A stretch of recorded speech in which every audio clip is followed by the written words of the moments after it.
हाँ दोस्तों, तो मैं आपको लाइव बताऊंगा कि GSTR1 और GSTR3 भी कैसे फाइल किया जाता है। ओके, तो इसके लिए आपको सबसे पहले GST की वेबसाइट, ऑफिशियल वेबसाइट पे जाना होगा gst.gov.in। उसके बाद आपको लॉगिन करना पड़ेगा। जब आप लॉगिन कर चुके होंगे तो आपके साथ होम पेज खुल जाएगा GST पोर्टल वाला।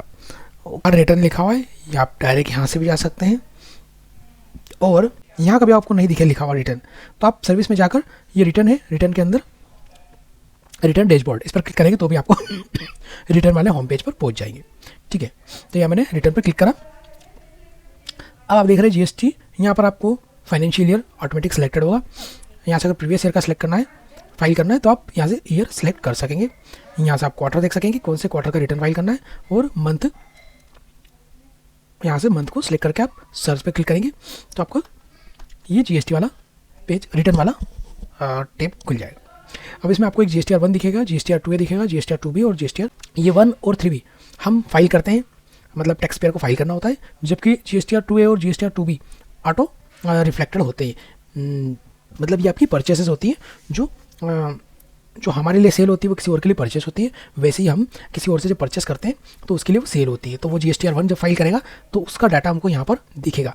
ऐसे ही हम जब यहाँ पर GSTR1 फाइल करेंगे तो अगर कोई रजिस्टर्ड डीलर है तो उसको ये GSTR1 का डाटा यहाँ पर 2A और 2B में दिखेगा। ठीक है, ये इसमें 2A और 2B में अंतर ये, एक मंथली होता है और एक क्वार्टरली होता है। इसमें आप कुछ भी नहीं कर सकते, इसलिए यहाँ देखो बाहर भी लिखा हुआ है ओनली फॉर व्यू। तो अब सबसे पहले GSTR1 पर क्लिक करेंगे। यहाँ मैं अभी ऑनलाइन वाली प्रोसेस बता रहा हूँ, 1 मिनट आपको ऑफलाइन की प्रोसेस बता देता हूँ। देखिए, अगर आप ऑनलाइन रिटर्न फाइल करना चाहते हैं तो ऑनलाइन प्रिपेयर ऑनलाइन पे क्लिक करेंगे, और अगर ऑफलाइन है तो आप ऑफलाइन पर जाएंगे। ऑफलाइन में आपको एक एक्सेल की यूटिलिटी होगी, उसमें आपको डाटा फिट करना होगा और उसे अपलोड करना होगा। मगर मैं अभी यहाँ ऑनलाइन वाली प्रोसेस बता रहा हूँ। अगर आपको ऑफलाइन वाली प्रोसेस समझना है तो आप मुझे मैसेज कर सकते हैं। आप यहाँ पर भी क्लिक कर देंगे तो भी चलेगा, तो भी आपका पेज ऑनलाइन खुल जाएगा। इसमें 13 फील्ड होती है, मतलब अलग अलग फील्ड में आपको अलग अलग डाटा फिट करना है, मगर ज़रूरी नहीं कि सब आपके लिए एप्लीकेबल ही हो। जैसे यहाँ पर B2B SEZ को आप सप्लाई कर रहे हैं तो आपको वो डालना है, मतलब B2B मतलब रजिस्टर्ड डीलर से एक रजिस्टर्ड डीलर दूसरे रजिस्टर्ड डीलर को माल बेच रहा है। B2C लार्ज, देखिए आप इस पर कर्सर ले जाएंगे तो ऊपर लिखा भी आ रहा है लार्ज, मतलब 2.5 लाख का आपने सेल किया हो किसी ऐसे पर्सन को जिसके पास GST नंबर नहीं है और वो इंटर स्टेट में रिसाइड करता है। मतलब जैसे हम अगर MP में है तो वो राजस्थान, गुजरात या कहीं और स्टेट में है, और उसे हम सप्लाई कर रहे हैं 2.5 लाख से ऊपर का माल, तो वो हमें इस फील्ड में डालना है। उसके बाद एक्सपोर्ट, अगर आउट, आप तो समझ गए होंगे, आउट ऑफ इंडिया कुछ एक्सपोर्ट हम कर रहे हैं तो यहाँ पर डलेगा B2C।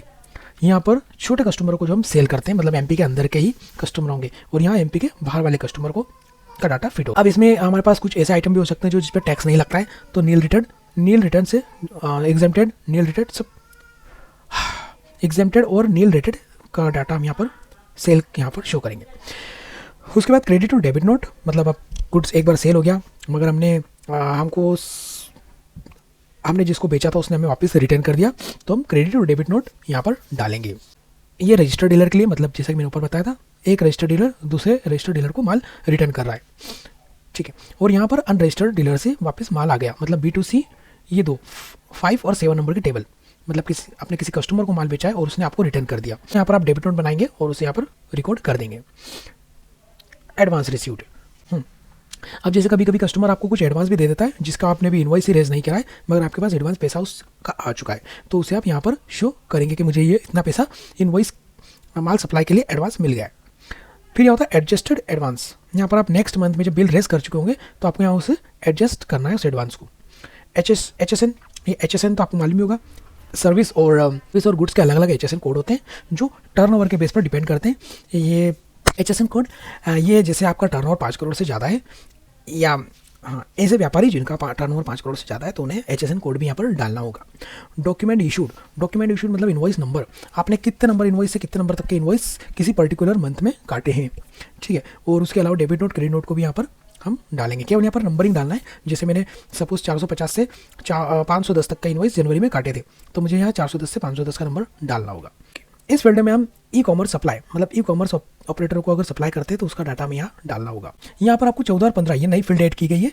यहाँ पर देखिए, आप ऊपर क्लिक करेंगे तो आपको लिखा दिख जाएगा, ऊपर नोटिफिकेशन आ रहा है कि ऐसे ई-कॉमर्स सप्लायर हैं जिन्होंने अपना गुड्स तो सप्लाई किया है और वो टैक्स कलेक्ट करने के लिए लाइबल है, मतलब वो टैक्स TCS बोलते हैं जिसे, वो टैक्स कलेक्ट करने के करेंगे। और ये जो 15 नंबर की फील्ड है यहाँ टैक्स पेबल की लाइबिलिटी बनती है, मतलब ऐसे ही कॉमर्स ऑपरेटर जिन्हें टैक्स पेमेंट की लाइबिलिटी बन रही है। ओके, तो यहाँ हम शुरू करते हैं। यहाँ पर जब आप फर्स्ट फील्ड में जाएंगे B2B तो आपको ऐड करना है। ऐड करने के बाद ये जो रेड पॉइंट है ये आपको मैंडेटरी फिल करना है। तो यहाँ सबसे पहले एक GST नंबर डालेंगे। ठीक है, यहाँ पर ऊपर आपको टिक लगाने की ज़रूरत भी कहीं भी नहीं है। अगर आप डिम्ड एक्सपोर्ट कर रहे हैं तो टिक लगाना है। यहाँ पर आप सीधा अपना GST नंबर डालेंगे, मतलब अपना नहीं, जिसको आपने सप्लाई किया उसका। जैसे आप GST नंबर डालेंगे तो आपका यहाँ पर ऑटोमेटिक, जैसे आप GST नंबर डालेंगे तो आप यहाँ पर रिसीवर का नाम आ जाएगा।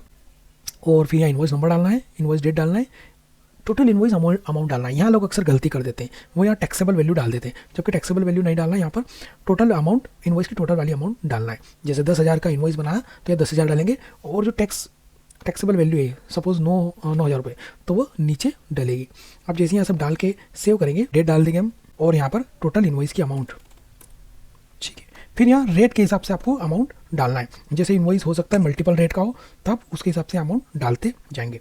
जैसे इनवॉइस में कुछ अमाउंट 12% की है, कुछ 18% की है, कुछ 0 है, तो उस हिसाब से आपको अमाउंट डालना है। अभी मैंने कुछ भी यहाँ डाल दी सपोज। ठीक है, ये हो गया। फिर आपको ऐसे सेव कर देना है। सेव हो चुका है। अब आप देख जाएंगे तो ये बाहर आपको यहाँ पर दिखाएगा कि आपने एक इनवॉइस अटैच किया है। ओके, फिर हम अभी यहाँ पर दिखा रहा है एक इनवॉइस ऐड हो गया है। अब B2C, ठीक है, यहाँ पर मुझे ऐसे डीलर डालना है। जो स्टेट सेलेक्ट करेंगे, टोटल टैक्सेबल अमाउंट डाल देंगे। यहाँ हमें अलग अलग नहीं डालना है, बल्कि हमें जैसे हमने जैसे 20 छोटे छोटे कस्टमर बेचा है, तो हमें यहाँ पर, ठीक है, तो हमें यहाँ पर उसका टोटल अमाउंट डालना रहेगा। और परसेंटेज सेलेक्ट करेंगे।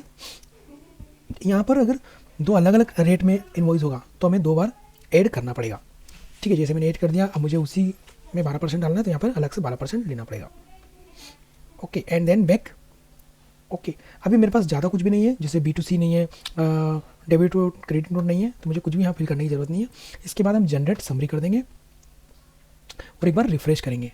ओके, समरी पर हमने क्लिक करा तो देखिए यहाँ पर आपको है ना पूरा बाहर एक बार समरी दिखाएगा कि आपने क्या क्या डाटा फीड किया है। और उसके बाद ये प्रीव्यू एक बार देखने के बाद हम यहाँ पर फाइल स्टेटमेंट करेंगे। और उसके बाद आपको OTP, रजिस्टर्ड मोबाइल नंबर पर OTP जाएगा। बस वो OTP डालने के बाद आपका रिटर्न फाइल सक्सेसफुली फाइल हो जाएगा। ठीक है, तो दोस्तों ये थी अभी GSTR 1 की प्रोसेस। अब आपको GSTR 3B भी लाइव दिखा देता हूँ। GSTR 3B भी आप ऑफलाइन भी फाइल कर सकते हैं और ऑनलाइन भी फाइल कर सकते हैं, मगर लोग ऑनलाइन फाइल करना ही ज़्यादा पसंद करते हैं। देखिए, आप GSTR 3B जैसे ही ओपन करें तो ये आपको दिखाएगा कि GSTR 1 आप फाइल कर चुके हैं, तो फाइल स्टेटस। और GSTR 3B मतलब आपके GSTR 3B में कोई भी इनवॉइस दिखाने के नहीं है, मतलब आपने या तो माल परचेस ही नहीं करा है या आपने परचेस करा है पर आपके सप्लायर ने भी रिटर्न फाइल नहीं किया है। 2 वजह हो सकती है कि यहाँ पर ये ऐसा रेड और नॉट जनरेटेड लिखा दिखाएगा। ओके, अब आप जब यहाँ पर देखेंगे आपका डाटा जो आपके 1 के बिल्कुल एग्जैक्ट मैच जो आपने 1 में डाला था वो ऑटो पॉपुलेट हो जाएगा। अगर आप यहाँ खोल कर ओपन करने के बाद इसमें कुछ भी चेंज करेंगे तो ये रेड दिखाएगा कि, और ऊपर इन्फॉर्मेशन दे देगा, मतलब वार्निंग दे देगा कि आपने GSTR 1 से आपका डाटा मैच नहीं हो रहा है, इसलिए इसमें आपको कुछ भी चेंज नहीं करना है। विच 6 टैब है, ये आउटवर्ड सप्लाई का है, इसमें आपको कुछ भी चेंज नहीं करना है। ये सारा डाटा GSTR 1 से उठकर आएगा।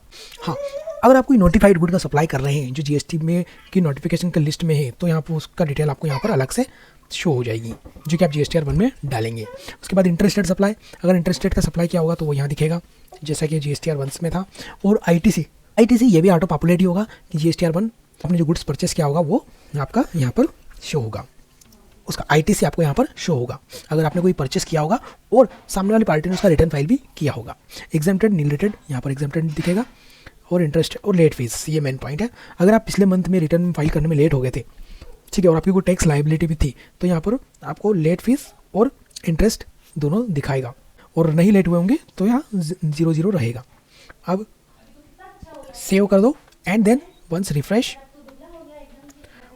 And proceed to payment. अगर आपकी कैश क्रेडिट लेजर में कुछ बैलेंस है तो ये सेट हो जाएगा, अदरवाइज आपको अलग से, ठीक है, अगर आपकी कैश क्रेडिट लेजर में बैलेंस नहीं होगा तो आपको फिर चालान क्रिएट करना पड़ेगा। ओके, यहाँ देखिए बैलेंस नहीं है,